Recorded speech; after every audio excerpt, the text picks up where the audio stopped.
Welcome to Outback Australia, the Red Center. Middle of nowhere times 2.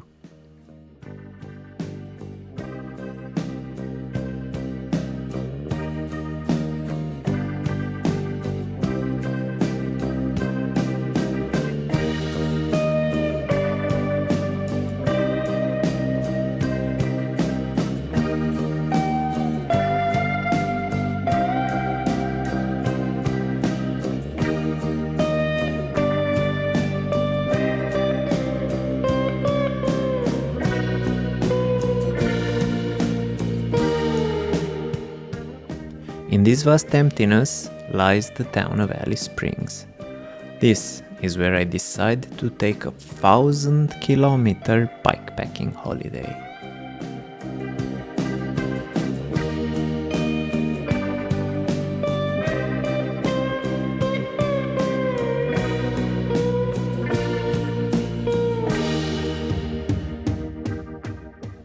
I came for a bike ride, but little did I know I would live with something far greater.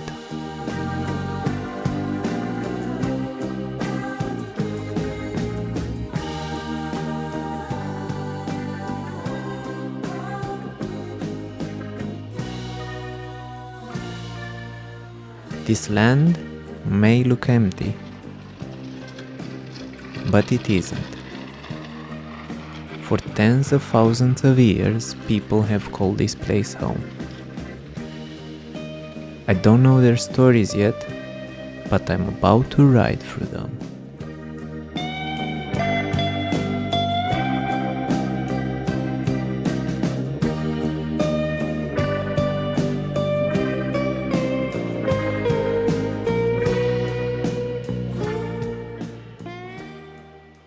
But why, Laurentiu? Why would you go to such a remote and inhospitable place?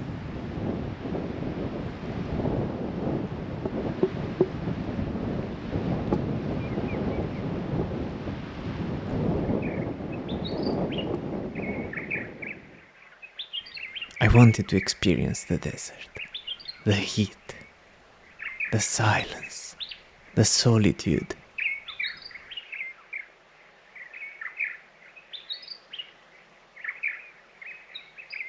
Something about its stillness pulled me in, as if the desert might hold answers I could not find anywhere else.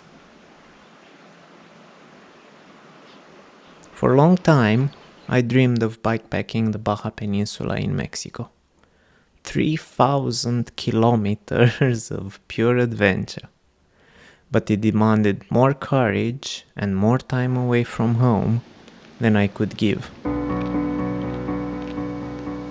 But then it hit me. I have desert at home. No need to cross an ocean to find silence and solitude. I can live them right here in Australia. If I could make it in the Red Center, maybe one day I could make it across Baja.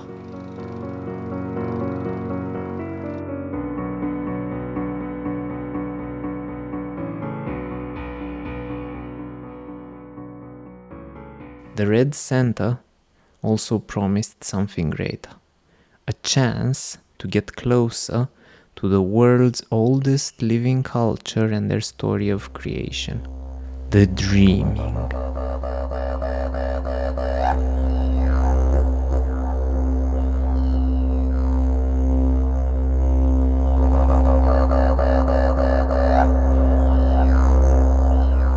And so, the seed was sown.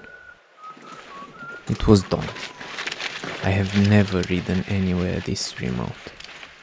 Luckily for me, a route had already been mapped. Without it, I might never have dared.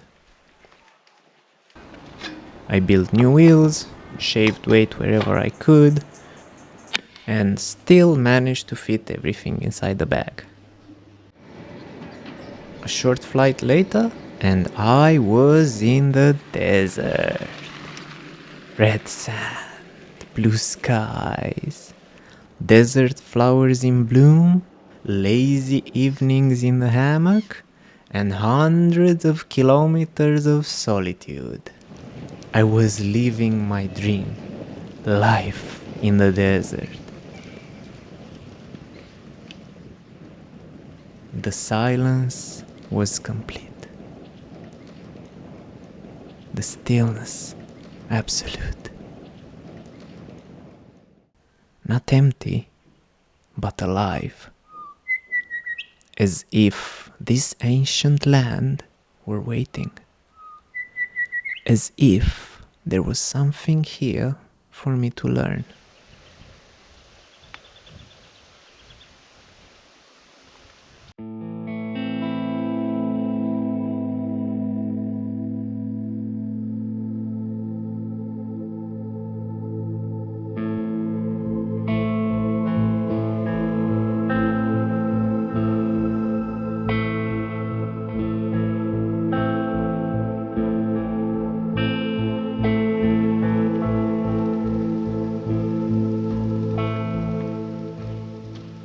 But the Red Center is no joke. Alice Springs is the only town in the heartland of Australia. The nearest city, 1500 kilometers away.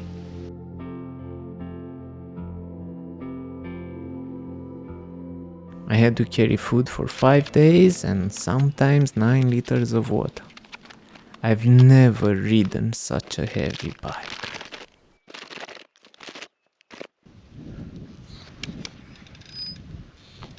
And then the sand.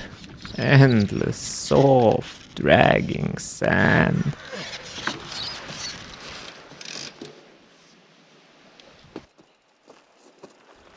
To make progress, I woke up with the sun and slept with it. Days blended into rhythm. Ride, rest, repeat.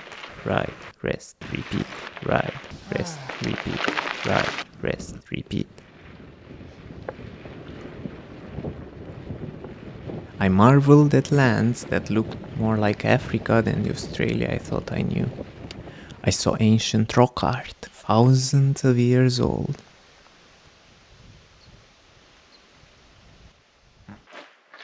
And I felt small. And grateful.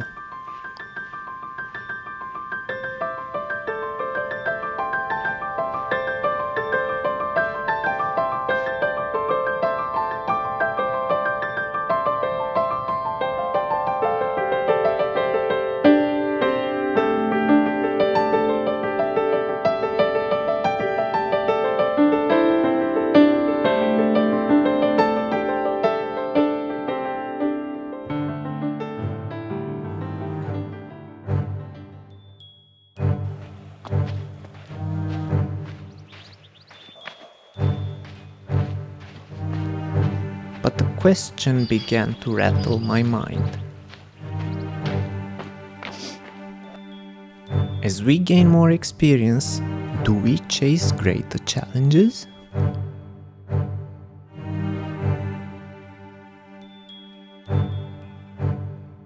As I rode on, the question grew louder.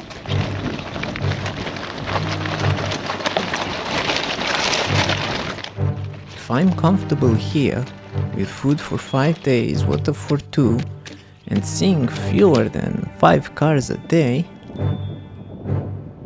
where will I go next to feel challenged again?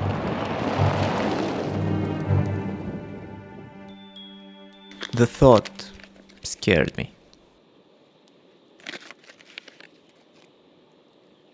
But soon, new roads distracted me. Back in Alice Springs for resupply, I met a local host who suggested a different route. One through national parks and sacred lands. Uncharted terrain based on local advice. What could go wrong, right? I'm wishing you luck, Lorenzo. I hope it goes well. I'm keen to hear about how it goes when you tell me. Because if you do it, then you will have proved how doable it is, and it is definitely doable. It's a beautiful ride. Like, oh my God, the canyon is stunning. I was just a bit too stressed to enjoy it. Yeah. I followed the route and pushed on. It was magnificent. The gorges and the mountains beyond stunning. And it was hard. Harder than I'd ever ridden. A very heavy bike across sand, riverbeds and corrugations. My pace slowed to a crawl. Fatigue also set in.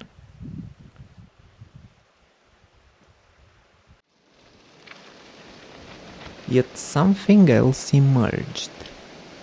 At the end of a rough riverbed ride lay Roma Gorge, a place of great Aboriginal significance. The walls were carved with stories, etched by hands 10,000 years ago.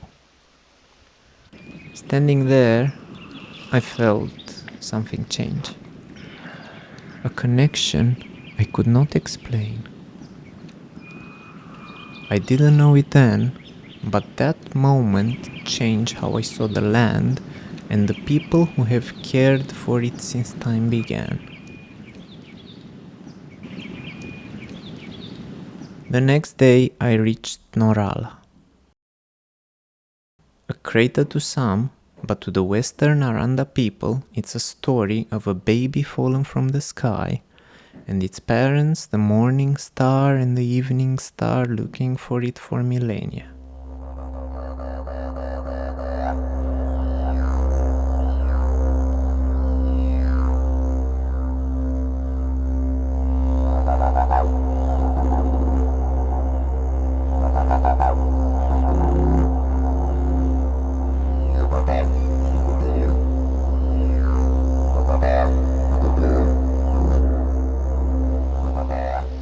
The dreaming in front of me, a memory of creation itself.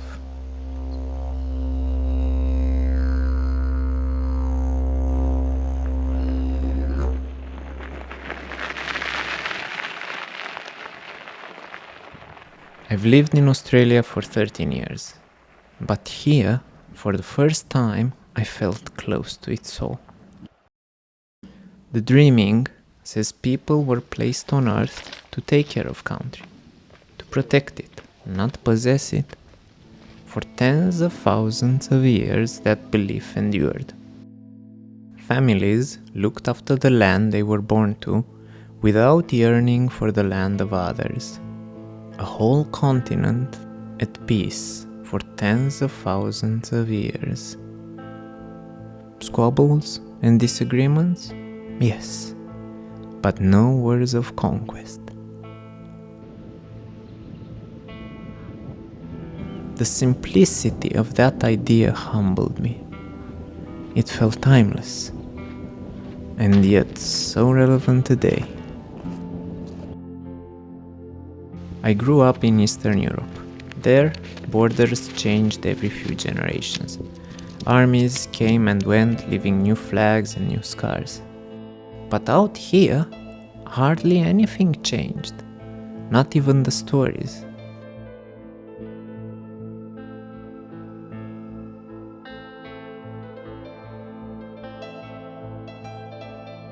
I came for a bike ride, I left with something much greater.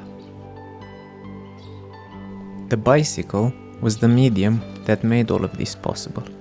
It got me close enough, it made me vulnerable, and it was slow enough to allow me to take it all in. I've been very fortunate to be able to experience this, and I am very grateful for being able to share it with you. I hope my stories inspire others to ride bikes more often, explore new places, and discover the freedom of cycling. You can support my work by subscribing and perhaps even buying me a coffee. Thank you for coming along on this journey.